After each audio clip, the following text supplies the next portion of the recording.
ShotokuTech News of the Week, bringing you news stories that you might have missed because there were other news stories.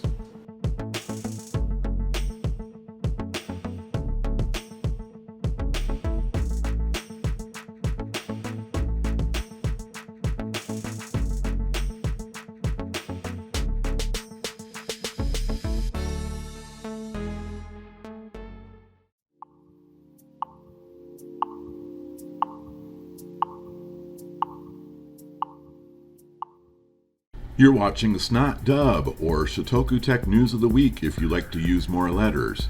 This is the January 18, 2020 edition. Scientists have assembled a living machine from frog stem cells for skin and heart. Normally these two cells wouldn't come together like this, but they've managed to do it in the lab.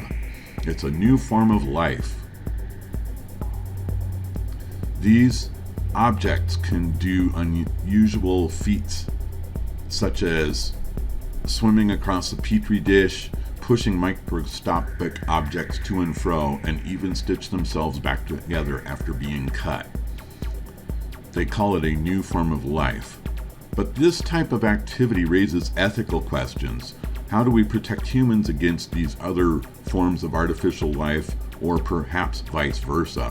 When you're creating life, you don't have a good sense of what direction it's going to take, says Nita Farhani, who studies ethical ramifications of new technologies at Duke University. I just bought a trip to the moon, and my relationship status is complicated.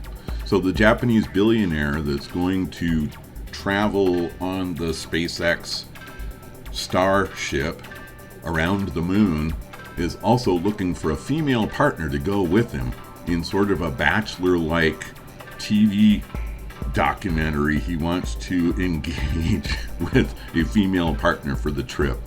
This is going to get interesting, I guess. 6-year-old Owen Coley has raised over $100,000 for Australian fire relief by making clay koalas. Great job, Owen. Thank you. No, it can't beam you up, but this new Star Trek-inspired X-ray technology made by Nanox is significantly less expensive than current X-ray technology, and they're also considering offering it as a pay-per-scan, more of a service base rather than just selling the equipment outright. So this is an interesting way to shake up medical technology. The U.S. Department of Interior has permanently grounded its civilian drone program over fears that the Chinese government is using data from these drones for spying purposes. Dropping a Duce at Machu Picchu is unacceptable. 6 tourists arrested after fecal matter found at the sacred location. Come on now, really? Scientists have discovered a new bone-eating life form that totally obliterated this alligator corpse.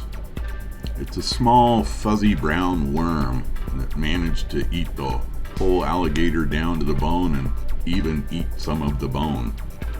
So, watch out. Scientists studying the oldest known fossil of a scorpion find that its respiratory system is exactly the same as a modern-day scorpion, and they think that it might have been one of the earliest animals to move from living in the sea to living on the land. Here's an interesting, if not thorough, history of a popular early internet meme. Check it out. In fictional anniversary news, HAL 9000 becomes operational in Urbana, Illinois in 1992. So happy birthday, HAL. HAL, of course, was the supercomputer in 2001: A Space Odyssey, a great movie if you haven't seen it. The movie debuted in 1968 about a space mission in 2001. And if you can all remember HAL's famous line, "I'm sorry, Dave, I can't do that," when Dave asked him to open the pod bay door. That's it. Thank you for watching ShotokuTech News of the Week. ShotokuTech. Please subscribe, comment, like, and share. Thank you very much.